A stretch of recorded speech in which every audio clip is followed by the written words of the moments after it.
Mira Business FM, where business comes to talk.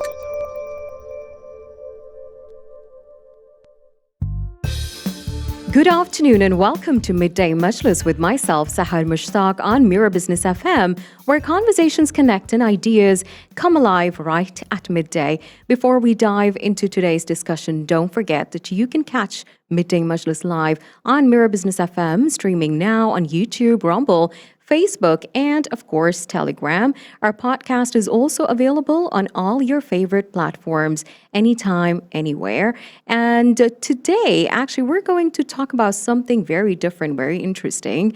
When it comes to social media trends, we see that the trends are changing fast. Some marketers say that Facebook marketing is dead, and in many parts of the world. But here in the GCC, it's a different story. In fact, 72% of us are active on Facebook community every single day. So is Facebook really dying, or is it still very much alive here? Today we will explore that. And to help us understand this better, we have with us Laura Devison, who is the Director of Consumer and Marketing at TishDash, joining us. And Laura works with brands across the GCC to grow active Facebook communities and smart social campaigns. We welcome her to Midday Majlis.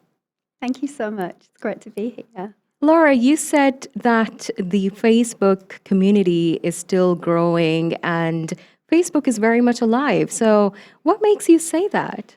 Very much so. I think that, here in the region, Facebook is absolutely thriving. It's definitely not dead.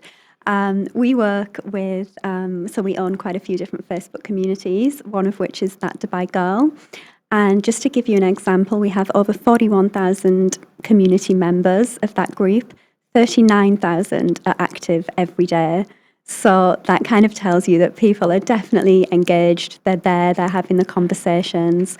And it's a really thriving page. And I think that, Dubai is a very transient place. People are moving here all the time. And I think that people are really craving that connection. Some people move here, they don't know anybody. Right. So to be able to join a community that resonates with them. And the great thing about here is there's a different community group for every part of life, whether, your residential area, your hobbies, your interests, your nationality. Literally, there's a group for everything. So you can really find the groups that work for you, and you find your friendship group. We've had people who have made best friends through the community, which is just lovely. It's very rewarding. It's a great part of having these communities. Right. So it's very helpful for those who are actually newcomers to the UAE. Yeah, whether you're new, whether you've lived here all your life, I think, we all have questions and need advice, and everything gets spoken about on our group, whether it's, a hairdresser recommendation, a spa recommendation, a beauty clinic. It could be something, a little bit more closer to home. It could be people are buying a house and want some mortgage advice, or they're having relationship issues. There's a lot going on. There's a lot going on. Okay. It's a very, very active page. There's conversations happening throughout the day. And because it's a safe space, it's a closed group. You have to be female to be a member. You have to be living in Dubai. We've got certain rules that you have to adhere to. We've very much made it a safe space so that women feel comfortable. Does that mean that Facebook is alive within the females? Absolutely. Okay. Yeah, 100%. Right. So I was actually coming to that. And you've actually shared a big number of people who are active in the community and groups. That's pretty interesting to know. And tell us that, are there any things about our culture or region that make Facebook engagement higher here as compared to other parts of the world? Yeah, I think there's a real community culture here. There's a real family-centric community. I think just by nature, everybody wants to help each other. Everybody was new here one day. And I think that's why everybody is so forthcoming with advice, because we've all been there at some point. Some people arrive here, like I say, they don't know a single person. So to be able to ask those questions, and people generally like to help each other, right? They like to give people advice and recommendations, and because it's coming from them, it's genuine, it's authentic. So the conversations that we have on the group, like I say, anything and everything gets spoken about, and people are very generous with their advice. Right. So it's just about being very welcoming and helpful at the same time. Interesting. And now, can you please also tell us that what is the Facebook's role in order to make the brands grow in the region with these kind of communities and groups being around on the social media? So I think that Facebook groups are absolutely integral for brands these days. Having real life people, real consumers, real eyes on your product, giving them awareness and visibility. Obviously there will always be a space for influencers and media to get the news out about brands, but I think that more and more brands are now opening up to consumer marketing, and Facebook groups are the perfect way to tap into that because you've literally got, in our case, 41,000 eyes on your product. So we work with brands in a lot of different ways. And I would say that it's a real win-win for the brand and the community because the community are getting added value, they're discovering new brands all the time, and obviously the brands are getting the awareness. So that can be from anything from reviews, real life reviews we do a lot of. And I would say that the brands that we work with as well, we genuinely have to really endorse the brands that we work with. We have to believe in the brand. I think that transparency is really important to us.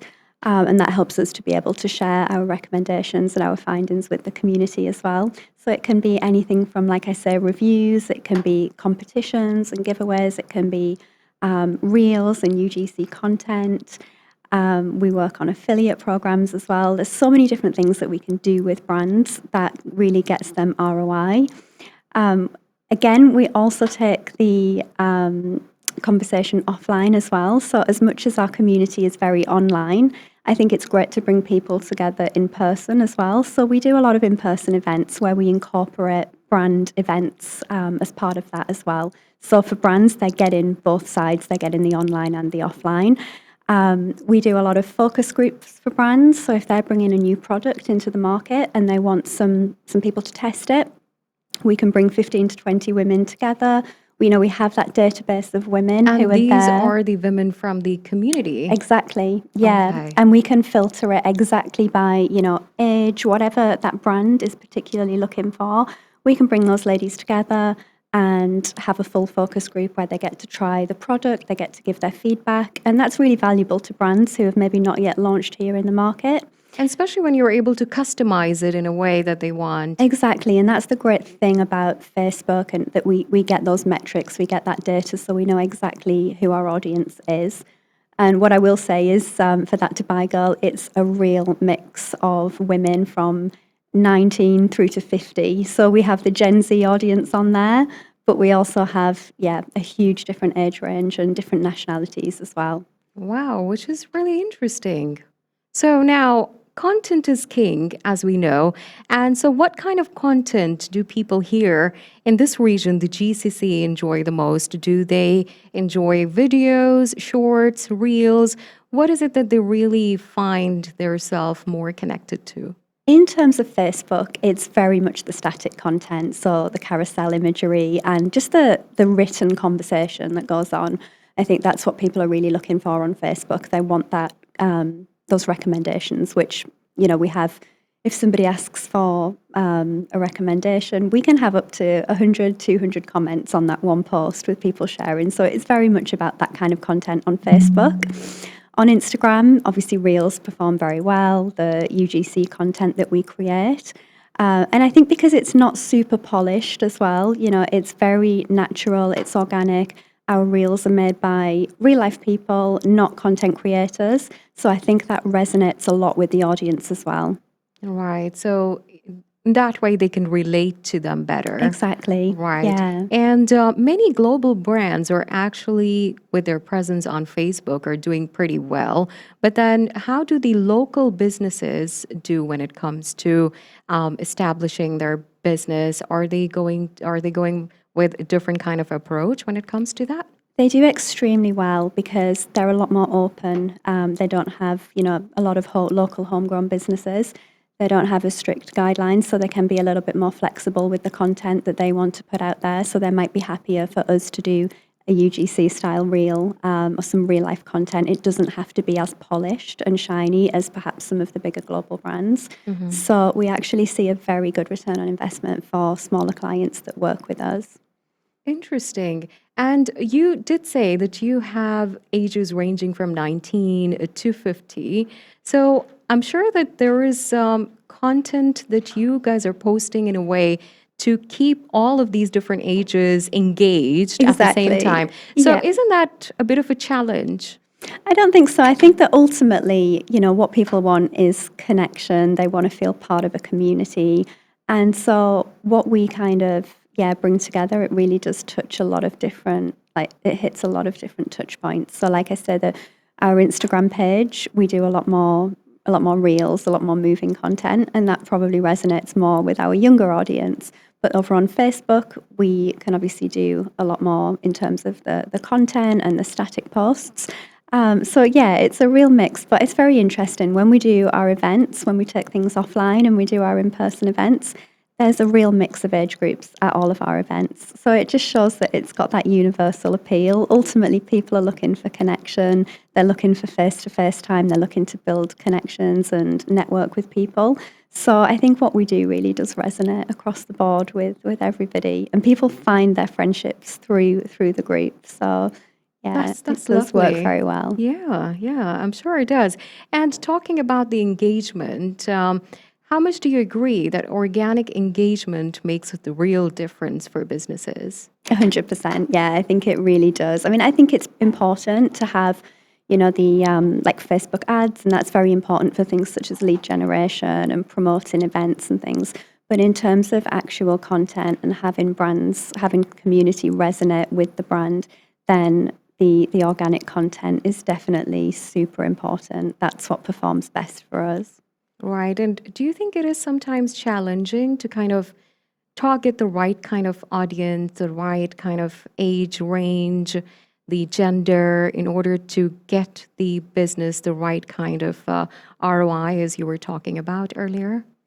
I think that obviously it's important the way that we relay our messaging. It has to resonate with the user. So that's why we have our different touch points as well. Whether we do a giveaway that might respond with the younger audience a little bit more.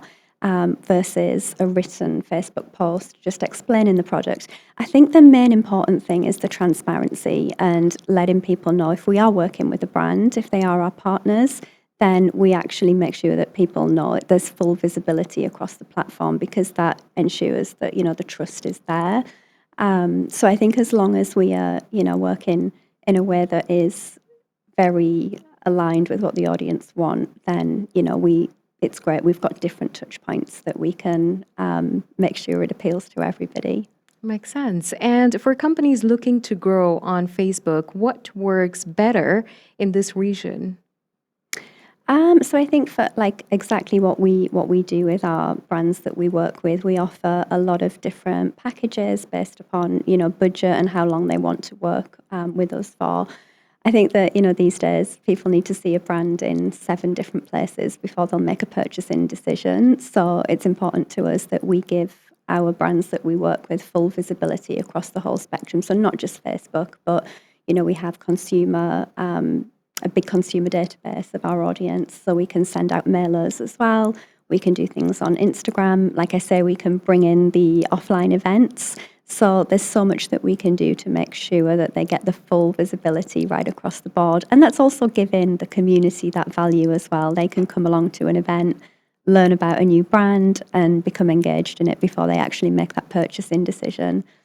From what I know, what really makes brands go grand here in this region is now Snapchat. So correct me if I'm wrong.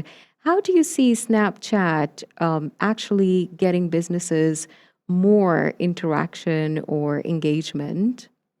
I think Snapchat is huge among the younger demographic. I have teenage boys who are very, that Snapchat is their favored social media channel. So I think in terms of reaching that audience, then Snapchat is huge. But I would say that for the people that we work with and the women who are here looking for that sort of long-term connection and recommendation and advice, then I do think that Facebook will always have its place for that. Right, right. And coming back to the ads, so for businesses operating here, so do paid ads work best, or is it more about being active in communities and pages? I would say that it's a mix of both. to really get optimal results. I think it's very important that you do have a mix of both. So you could have your paid ads to push certain things, like I said, for lead generation, or if you have an event or a particular product, I think it goes hand in hand. You need to have that as well. But I think that the more organic content that is posted on Facebook is really important because it builds that trust as well. You know, people don't like being sold to. It's got to be subtle. It's got to be done very carefully and thoughtfully. And that's where the Facebook groups come in, that we can ensure that that happens. Right. And also, I think with the ads, you have to be very specific, like demographically, like you have to be targeting the certain region Yes, that of course. you want your product to be sold in, right? Yeah, So, they do definitely need to be targeted. so that has to be kept in Yes. mind. Yeah. And are there any common mistakes brands make on Facebook here, and how can they avoid them? I would say that the most common mistakes are probably expecting to see results instantly. It is, you know, like I say, you've got to be seen in different touch points, and people need to build trust and familiarity with the brand. So I think that they shouldn't expect to see results instantly. You know, it takes time. For example, sending out one mailer to a database is probably not going to get you that many results. However, if you mix that with a lot of other different deliverables online and offline, then brands are going to definitely see those results. I think as well about, you know, things not needing to be so polished and shiny. Ultimately, people want things that they can relate to. So I think that the content doesn't have to be perfect. I think people actually prefer it when it's a little bit, you know, curated by a normal, everyday person. It's very real. It's very relatable. I would say that those are the two key points. Right. So the no filter approach kind of works Exactly. here best. Yeah, yeah. Right. I think on Facebook it really does. Yeah. I think, like I And said, then there's everything always a that place. glitters is not gold, right? No, So, like people want a bit of normality amongst Yeah. all the shiny, brand new glitz and glamour. You know, I think a lot of True. us are living normal, everyday lives, and you know, we go to work, we have families. We want content that, you know, is very relatable to us as well, and that's very Real. important Yeah. to us when, you know, we're talking as a team about what we're going to do for the community. Ultimately, everything that we do comes back to, is this going to resonate with the community? Are the community going to like this? Because ultimately, if you don't have community, you don't have anything. So everything that we do is with the community in mind and what they're going to prefer, even down to, you know, when we do events. We're always doing polls on Facebook, which are really popular as well. Everybody loves a poll because they can click on it and answer very quickly. But it could be down to what time of the day that they would like the events. We try and keep it inclusive for everybody. So, you know, some people And will be things like polls are working. very engaging as well. They Yeah. are. And we can get a lot of information for a brand based on that. You know, if we have a brand that potentially wants to work with us, we'll do some groundwork first and make sure that it's the right fit for the community. So we can ask that question in advance and see what And it people's pain doesn't take points too are. And much from them it as well. doesn't. Just to tap. it's a very quick click, Yeah, and we it get so is. much value from that. So we're constantly, you know, getting information, insights, demographics all the time, which again, brands really appreciate because we can give that to them, and that's valuable information for them as well. Wonderful. So, whether you're a business or just curious about social media trends, the takeaway is clear that Facebook is still very much alive in GCC, engaging with communities, creating content people actually enjoy, and using the platform's features smartly can make all the difference. Thank you so much, Laura, for being able to join us today and for sharing your expertise with us on the show. Thank you so much for having me. Luxury Breaks is the ultimate podcast for luxury car fans. Tim Elliott and Jacek Ziomek take you under the hood of the latest hypercars and iconic brands every Friday live on Mirror Business FM. Don't miss it on YouTube. And whenever you can listen to the podcast, it is available on all your favorite podcast channels. Do not forget to give us a like and subscribe to Mirror Business FM, and I'll be back with more engaging conversations and interesting discussions. This is Midday Majlis on Mirror Business FM. Mira Business FM, your daily guide to the markets, money, and more.